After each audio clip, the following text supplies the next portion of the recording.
Happy morning friends. నా first earning అవ్వకపోవడానికి reason money లేకపోవడం కాదు, కస్టమర్స్ లేకపోవడం కూడా కాదు.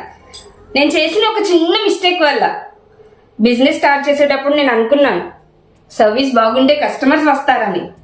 అందుకే సర్వీస్ నేర్చుకోవడం, ప్రొడక్ట్స్ అరేంజ్ చేయటం, పోస్ట్ పెట్టడం మీద ఫోకస్ చేశాను. కానీ ఒక్క ఇంపార్టెంట్ విషయం మర్చిపోయాను, కస్టమర్స్ ఎందుకు పర్చేస్ చేస్తారు అని. అప్పుడే ఒక రియలైజేషన్ అయ్యింది. నేను బ్యూటీ సర్వీసెస్ అమ్ముతున్నాను అని అనుకున్నాను, కానీ కస్టమర్స్ బ్యూటీ సర్వీసెస్ కొనడం కాదు, వాళ్ళు కాన్ఫిడెన్స్ కొనుక్కుంటున్నారు. స్పెషల్ డేలో బ్యూటిఫుల్గా ఫీల్ అవ్వడం కొనుక్కుంటున్నారు. వాళ్ళకి ఉన్న ప్రాబ్లమ్స్కి సొల్యూషన్ వెతుకుతున్నారు. అది అర్థమయ్యేసరికి చాలా టైం వేస్ట్ అయింది. The change. అప్పటి నుంచి నేను సర్వీస్ గురించి మాట్లాడడం తగ్గించేశాను. కస్టమర్స్ ఫీలింగ్స్, ప్రాబ్లమ్స్, ఎక్స్పెక్టేషన్స్ గురించి మాట్లాడడం స్టార్ట్ చేశా. అందుకే డిఫరెన్స్ స్టార్ట్ అయింది. పీపుల్ నన్ను ఇగ్నోర్ చేయడం ఆపేశారు, కనెక్ట్ అవ్వడం స్టార్ట్ చేశారు.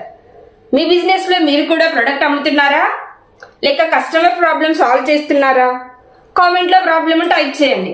This is Sujini signing off today. Good to see you people.